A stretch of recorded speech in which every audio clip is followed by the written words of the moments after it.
Muy buenas, bienvenidos al programa Análisis, donde hacemos el más grande esfuerzo por evaluar la realidad nacional e internacional de la manera más objetiva y científica posible.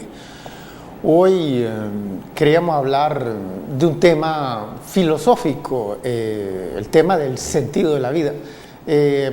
Podrá parecer esto en primera instancia como algo un poco trastocado y real, considerando que Honduras todo el tiempo está envuelta en graves problemas, en este momento un rápido aumento del precio del petróleo y de los alimentos que promete degenerar probablemente en algo muchísimo peor. Pero este tema, un tema existencial, un tema filosófico, un tema ontológico, la razón de ser, ¿cuál es el motivo de los seres humanos en esta vida? Muchas personas, sobre todo las personas más inteligentes, en algún momento se lo van a preguntar en su vida. Algunos hay veces que se pasan toda una vida repitiendo mecánicamente algo que alguien les ha dicho y no ponderan mucho, pero de una u otra manera, sobre todo cuando la gente se lleva un susto con la muerte, con una enfermedad, un accidente o, bueno, tanta violencia y crimen aquí en Honduras, algo que los hace ponderar sobre el sentido de su vida. Entonces, ¿cuál es? Ese es un tema que se lo han estado haciendo los seres humanos, las personas desde hace siglos, desde hace milenios, desde los albores de la civilización, desde los albores de la humanidad en sí misma. Los antropólogos dicen que el ser humano como tal apareció hace aproximadamente 100.000 años. 100.000 años, una gran cantidad, y encontramos desde los primeros índices, desde los primeros momentos que encontramos rasgos de actividad social, encontramos cosas que nos hacen pensar que aún en aquel entonces las personas estaban ponderando sobre la razón de ser. Entonces, queríamos mostrar unas fotos que ilustran mucho este concepto de cuál es el motivo de mi existencia, cuál es la lógica de mis acciones.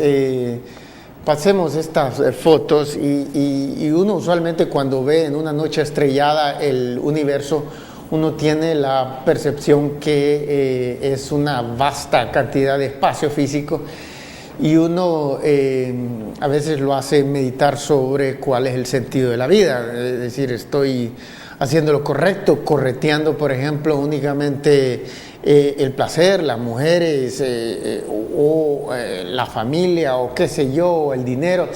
Entonces la gente pondera sobre esto y sobre todo la posibilidad de que se vaya a morir. Eso hace todavía meditar más a las personas sobre el sentido de la vida, de dónde venimos, hacia dónde vamos, cuál es la razón de ser de todo esto. Entonces, ese tema se le han dado una gran cantidad de respuestas, los infinidad de personas, las religiones le han dado una respuesta, obviamente.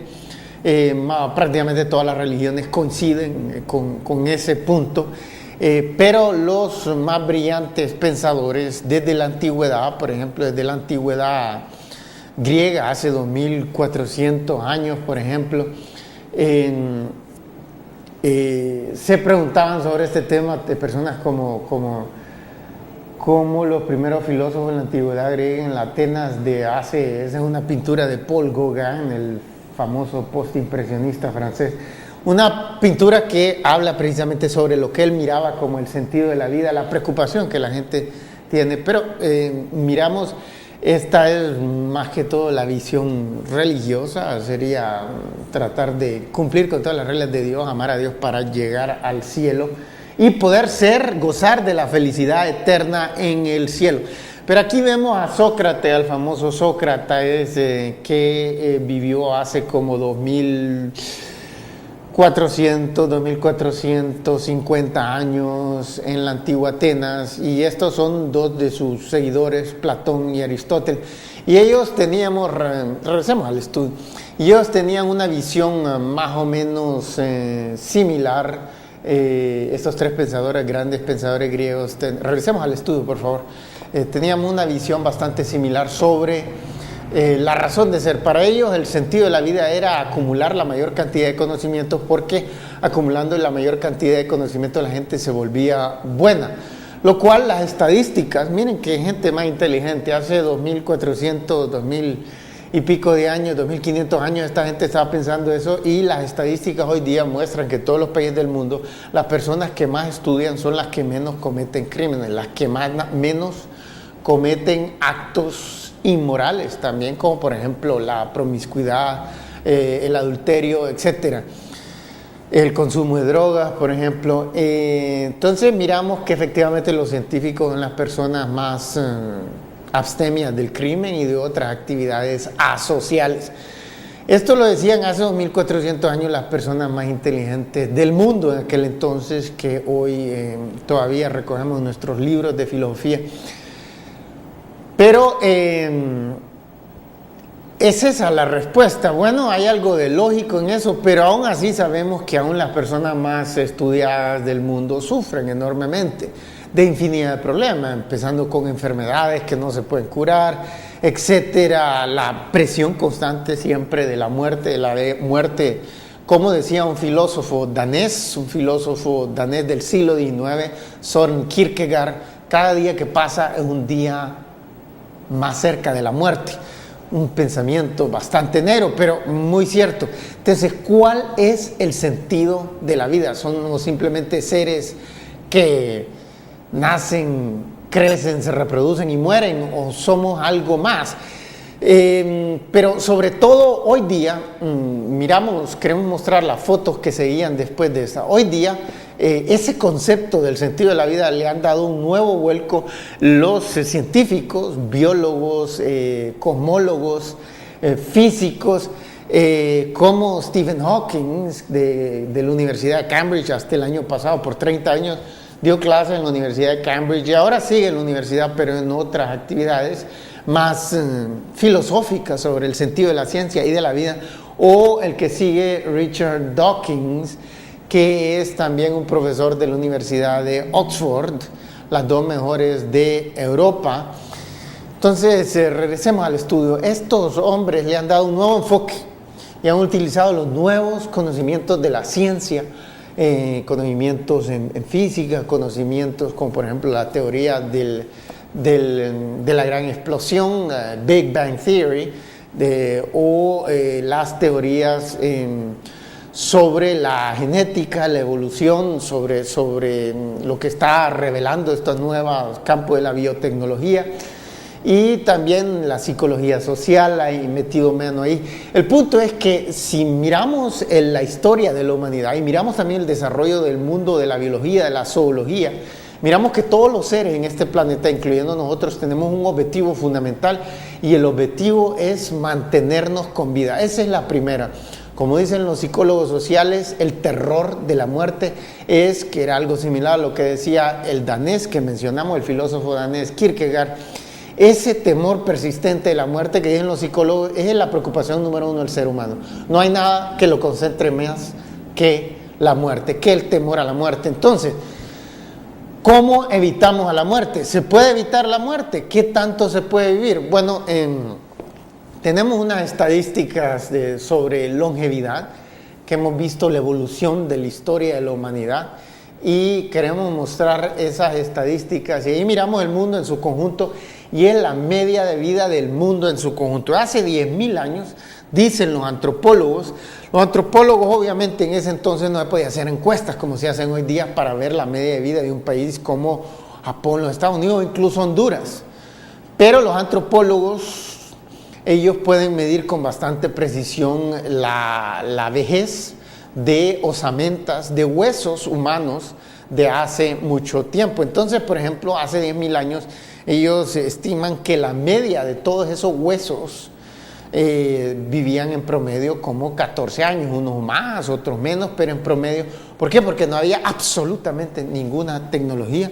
El ser humano era un animal y le pasaba lo mismo que a los leones, que a los osos, que a los conejos, que a las palomas, etcétera.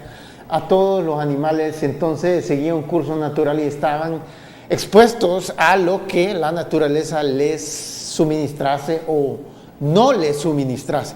Entonces, una de las cosas que mataban a los seres humanos eran las hambrunas, otras eran las epidemias.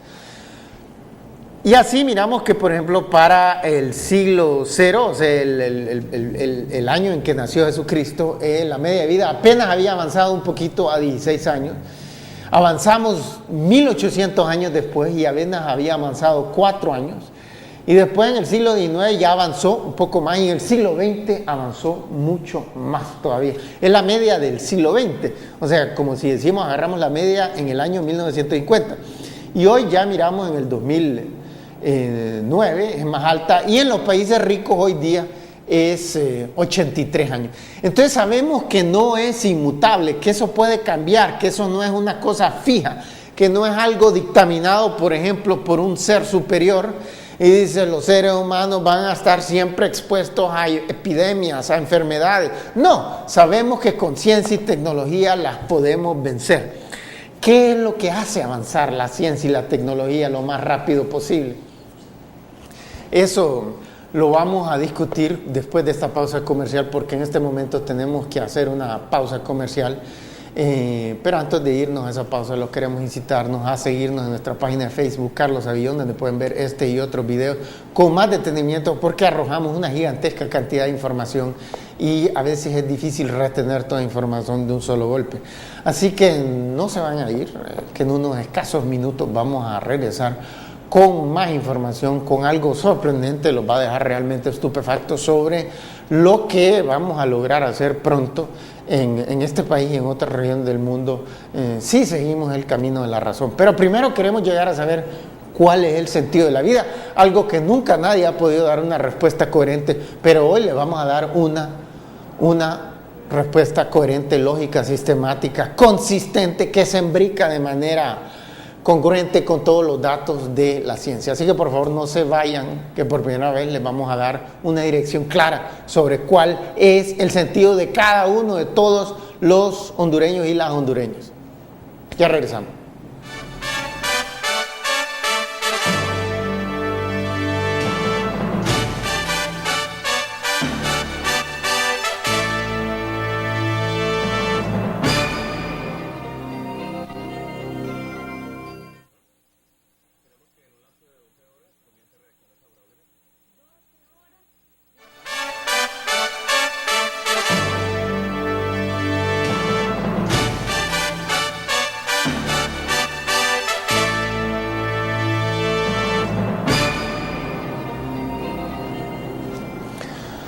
Bueno, estamos de regreso. Estábamos hablando sobre filosofía, sobre el sentido de la vida, sobre existencialismo, sobre el sentido de la existencia, sobre ese tema, palabras muy difícil de escuchar en otros ámbitos más que en los libros de filosofía, el tema del sentido de la vida, el tema ontológico del ser.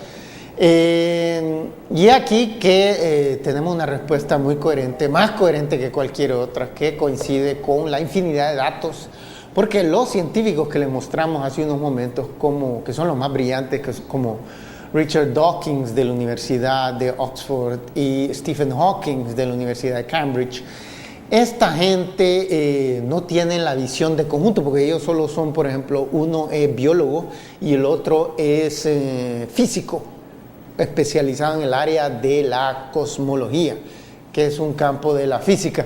Entonces, ellos tienen la visión de conjunto en su campo, pero no tienen la visión de conjunto de la historia, lo que la historia ha mostrado. Y eso vamos a imbricar, vamos a unir esas dos ciencias, esas tres ciencias más otras más, y vamos a sacar una visión de conjunto más global, más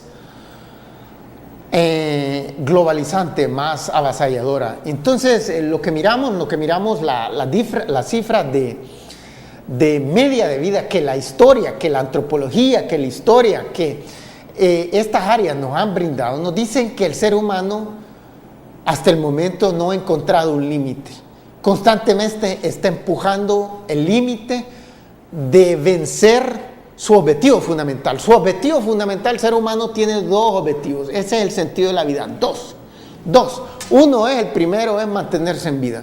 El segundo es lograr la felicidad plena, constante, todo momento. Los budistas el budismo, que nació con Siddhartha Gautama allá en el siglo VI antes de Jesucristo, en el sur del Asia, lo que hoy es más o menos Nepal, Bután, esa zona ahí entre India y China. El budismo sostiene que la vida es sufrimiento. Y efectivamente, aquel entonces un mundo plagado por guerras, por epidemias, por enfermedades, por violencia de todo tipo, por arbitrariedad, ilegalidad, brutalidad.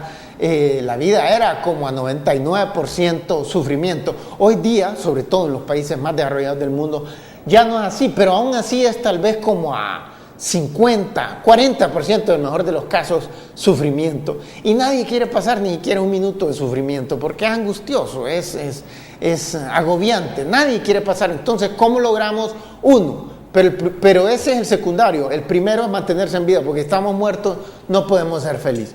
Entonces, ¿cómo prolongamos la vida lo más posible? Entonces, los datos de la historia nos muestran que no es algo constante, porque regresemos al dato que mostramos anteriormente, a las estadísticas que mostramos anteriormente, al de media de vida a través de los últimos 10.000 años, y eso nos muestra que no es inmutable, pero el ser humano, los antropólogos dicen que el ser humano apareció hace 100.000 años, y de como 100.000 años, del año 100.000 hasta el año 10.000, antes de Jesucristo, la media de vida se mantuvo constante a 14, porque no había ningún progreso tecnológico. Entonces, era constante durante todo ese tiempo. Los seres humanos de esa época han obviamente pensado que por los siglos de los siglos, por los milenios de los milenios, nunca iban a poder tener una vida que durase mucho más de, en promedio, 14 años. Obviamente habían unos que llegaban más, pero llegaban a 20, a 30, 40, incluso tal vez a más, pero en promedio eso era lo que duraba la gente.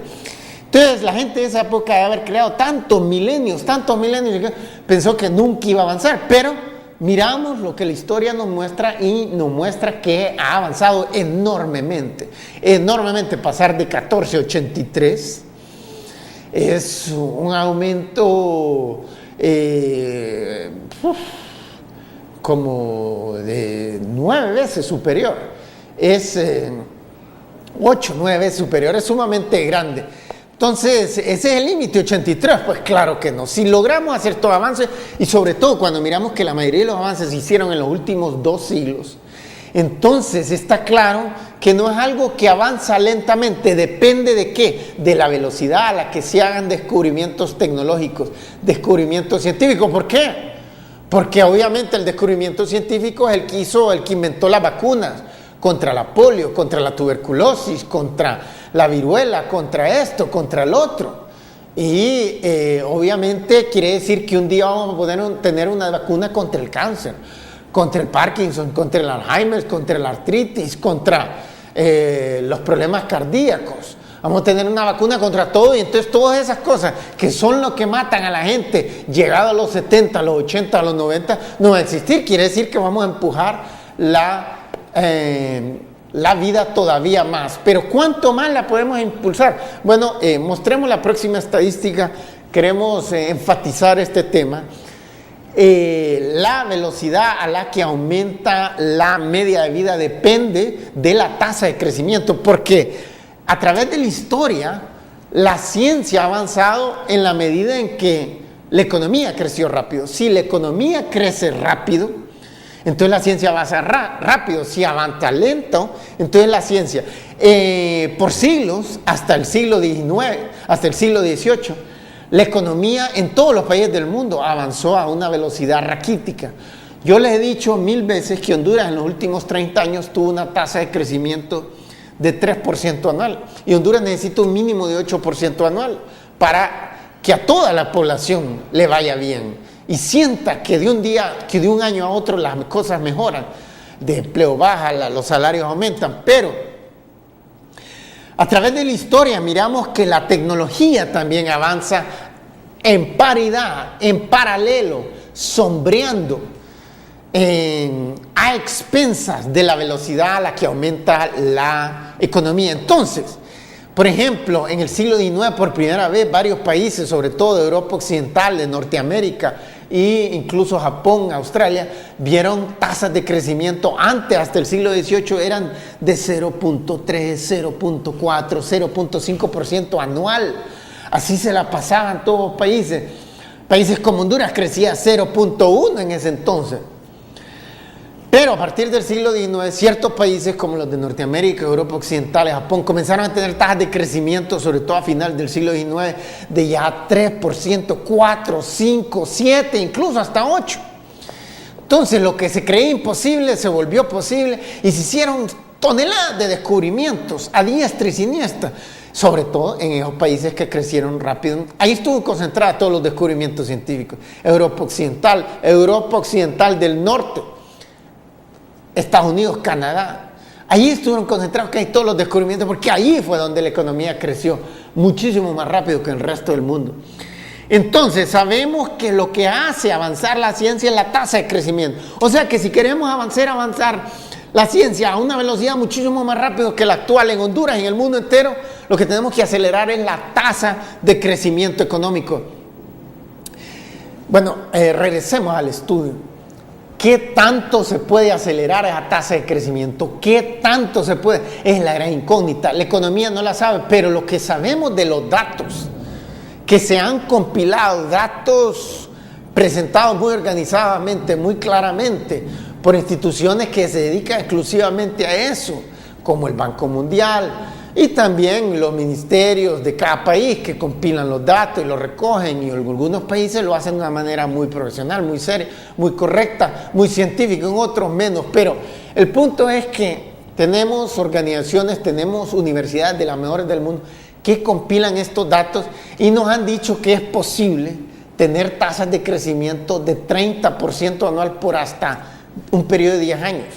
Qatar, Nauru lo hicieron ya. Los Emiratos Árabes Unidos y Libia crecieron a 24% anual por periodo de 10 años también. Ya ha pasado, entonces sabemos que es posible. Y sabemos que no depende del petróleo, porque Nauru no tiene ni una gota de petróleo, ni de gas natural, ni de mineral de hierro, ni de carbón, ni de diamantes, ni de minerales preciosos. Sabemos que no depende de esas cosas. Sabemos que es posible que todos los países, que Honduras, por ejemplo, pudiese crecer a 30% anual. A esa velocidad Honduras se hace súper rico a la velocidad de la luz, pero también los descubrimientos científicos avanzarían a la velocidad de la luz. Entonces, vamos a tener que hacer una pausa comercial y cuando regresemos vamos a abordar este tema con más detenimiento, con más precisión, y sobre todo vamos a hacerles comprender cómo es posible que en muy poco tiempo los hondureños, todos los hondureños, 8 millones, no significaría que todos los que están en el extranjero se regresarían, porque les mandarían avisar a sus parientes que las condiciones de vida aquí están mejores, que los salarios aquí están mejores, que el índice, que el nivel de criminalidad está más bajo que en los Estados Unidos, que la vida es bella, es hermosa, es magnífica, es esplendorosa aquí, en este país, y que incluso la felicidad eterna, la felicidad perfecta, se puede obtener, de tal forma que los seres humanos pasarían, los hondureños pasarían, en este momento tal vez pasan 10%, 5% del total de sus días en este mundo felices. Entonces tendríamos un 95%, tal vez un 100% de felicidad constante para todos y todas. Entonces vamos a ver cómo ese sentido de la vida, el 1, mantenerse con vida por tiempo indefinido incluso, y 2, ser feliz constantemente, es posible y está a la vuelta de la esquina. Así que por favor no se vayan, que ya regresamos después de esta breve pausa publicitaria.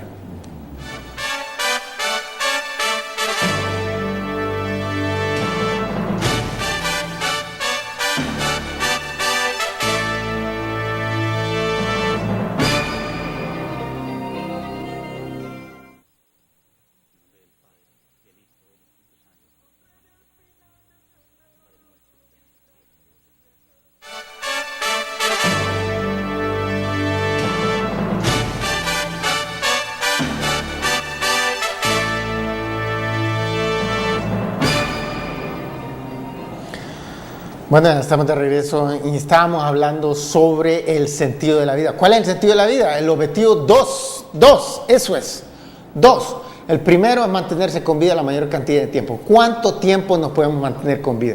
Bueno, hemos hablado en otros programas sobre un nuevo campo de la ciencia que se llama la bioantropología. Es una mezcla de biología con antropología, sobre todo ligada al campo de la genética. Una revolución en genética se ha producido a partir de la decodificación del código genético que se logró hacer hace unos cuantos años por los científicos de los países desarrollados, Estados Unidos, Canadá, Europa Occidental, Japón. Lograron decodificar eso y ahora están agarrando ya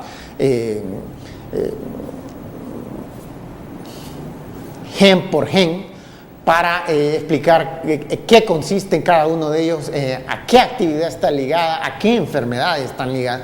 Y hoy día el potencial de llegar a curar todas las enfermedades, que la gran mayoría hoy día se descubre que tienen una variable genética, o por lo menos el porcentaje más grande de cánceres, de Parkinson, de Alzheimer, de diabetes, de artritis, tienen una variable genética, o sea, que se nace con ella, que está encriptada, enraizada, entronizada en el código genético, en el DNA, en el ácido ribonucleico, en el ácido desoxirribonucleico.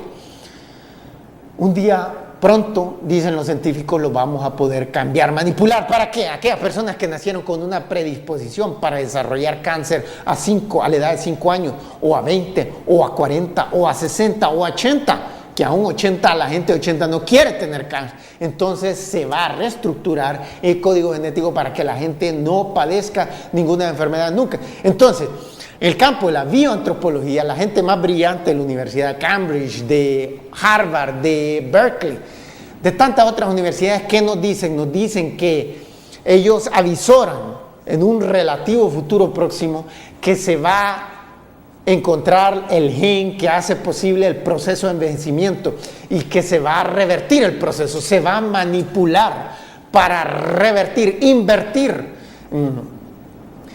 involucionar el proceso de envejecimiento de tal forma que las personas van a poder permanecer jóvenes por cantidades de tiempo gigantescas. En este momento la mayoría de los biogerontólogos dicen que ellos avisoran una media de vida de 140. Hoy día la media de vida, como pudimos ver en los países más ricos de la tierra, y eso no incluye a los Estados Unidos, eso solo incluye a países como Japón, como Singapur, como Hong Kong, que tienen una media de vida de 83 años. Entonces ellos dicen la media de vida va a ser 140, quiere decir que unos se van a morir un poco antes y otros después, pero en promedio va a ser 140, o sea 100 veces más que lo que teníamos hace 10.000 años cuando era 14 la media de vida.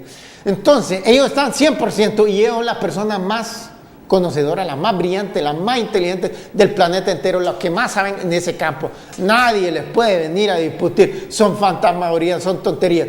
Ellos son la autoridad máxima del planeta. Entonces, de la misma manera que la autoridad máxima en fútbol son, qué sé yo, Ronaldinho o qué sé yo, o esos entrenadores de más alto nivel, etcétera. Entonces, no se discute